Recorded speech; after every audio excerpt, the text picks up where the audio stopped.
በእውነት እስከዛሬ ድረስ ያደረግናቸው ስግደቶች ይኖሩናል። ይሄ ግን መለየት አለበት።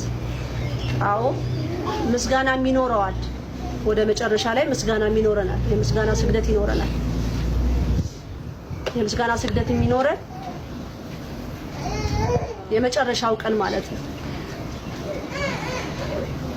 ሌሊት ነው ስግደቱ ሁሉ ሌሊት ነው መሆን ያለበት። ሰው ተኝቶ እኛ እንስገድ። ሰይጣን እኮ ሰው ልጅ ተኝቶ እሱ ይንቀሳቀሳል።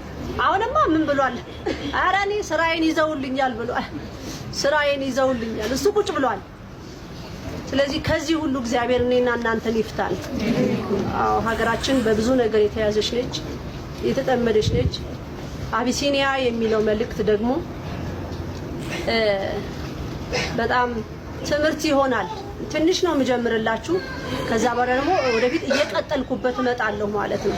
እንደ ርዕስ ብቻ ነው መጀመሪያ የምጀምርላችሁ። ገና ጀማሪ ነው ተወርቶ ስለማያልቅ ማለት ነው። እንግዲህ ምን ያህል ኢትዮጵያዊነቱን አጥቶ የገንዘብ ሰው የጥቅም ሰው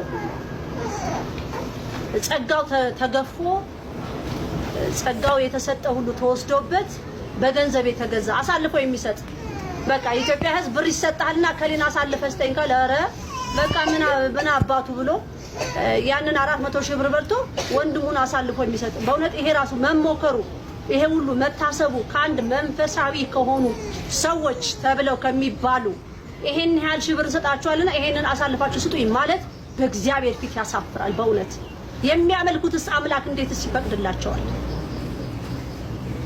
እንዴት ሰው ልጅ በገንዘብ ይሄን ያህል ሺህ ብር እንስጣችሁና አሳልፋችሁ ስጡንስ እንዴት ይባላል?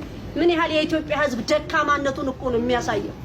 ምን ያህል የገንዘብ ተገዥነቱን እኮ ነው የሚያሳየው። በርትት ይሄ አይፈቀድም። እንደዚህ አይነት ቆሻሻ ነገር አንፈቅድም። ይሄ ሀገሩንም ይሸጣል። እንደዚህ አይነቱ ሀገሩንም ይሸጣል። ያመነ ካላመነ ጋራ ምን ህብረት አለው ይላል እኮ አለቀ። ይሄን ሁሉ ወንጌል የሚያስተምሩ ዛሬ የሚቀበጣጥሩ አሉ። ብዙዎቹ ደግሞ ይሄ የዩቲዩብ እይታቸው እንዳይጎልባቸው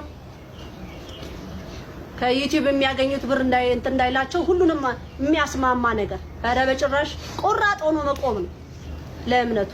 የተራበን ማብላት፣ የተጠማን ማጠጣት፣ የተቸገረን መርዳት ሃይማኖት አይለየው። መርዳት ነው። በሃይማኖት ሲመጣ ግን ሃይማኖትና ሃይማኖት ነው። መቀበጣጠር አያስፈልግም። አሳልፎ ለመስጠት 400 ሺህ ብር መባሉ ለኢትዮጵያ ሕዝብ ስድብ ነው፣ ውርደት ነው። ይሄንን ብር ራሱ ያሰበው እና የተቀበለው ለደቂቃ ቆይ ልፈልገው እንዴ ብሎ ላለው ራሱ እውነት እግዚአብሔር ማስተዋል ይስጠው። ምክንያቱም ይሄ ርቷል ትክክል አይደለም። እንደዚህ የሰው ዘር የአምላክ ሕዝብ በመስቀል ዋጋ ላይ የከፈለልን ይሁዳ እኮ ለብር ብሎ ነው የሸጠው። ያ ታሪክ እኮ ነው አሁን የምናየው ያለ ነው ማለት ነው። ያን የዘር ሀረግ ነው አሁን እያየነው ያለ ነው። ከዚህ እግዚአብሔር እኔንም እናንተንም ይጠብቀን። አሁንም አክብሬ አስከብሬ ልሙት ብያለሁ አይደለም እናንተም ብላችኋል። እስከ ጥግናዋ የምንሄደው አይደለም። የታሰሩትን ወንድሞቻችንን በእስር ቤት ያሉትን ብርታትና ኃይል ትስጥልን። እስር ምንም ማለት አይደለም፣ ምንም ማለት አይደለም። ይታሰራል አንድ ሰው ምንም ወንጀል አይፈጽም፣ ይፈታል። ያንን ፈተና ያንን ቦታ ደግሞ ማየት ግድ ይላቸዋል። እነሱ ያንን ማየት ግድ አለባቸው። እዛ ጋር ያሉትንም ከዛም ካሉት የሚማሩት ነገር ይኖራቸዋል። እነሱም ደግሞ አስተምረው የሚመጡት ነገር ይኖራቸዋል። ግን ወላጆች ልጆቻቸው፣ ባሎቻቸው፣ ሚስቶቻቸው ለታሰሩባቸው ልጆችም ደግሞ እናት አባታቸውን ላጡ ሁሉ በእስር ቤት ላሉላቸው ብርታትና ጉልበትን ጥናትን ይስጥልን። ምንም አይሆንም። ልጆቻችንም አሁን ምንም የሚሆኑት ነገር የለም። 17 ጊዜ ታስሬያለሁ። 17 ጊዜ ስታሰር አንድ ቀን መርማሪ ፖሊስ ትክክለኛ መረጃ ይዞ ቀርቦ አያውቅም ፍርድ ቤት። ሁሌ እንደተረታ ከኔ ጋር ያለ አምላክ እየረታው ከኔ ጋር ያለ አምላክ ሁሌ እያሸነፈው ማለት ነው። ስለዚህ እኔንም እናንተንም እስከ መጨረሻው እንግዲህ ትንሳኤውን ያዩት የጸኑ ናቸው አይደለ? የጸኑ በእምነት የጸኑ ናቸው ያዩት። ስለዚህ እኔንም እናንተንም እስከ መጨረሻው ያጽናን።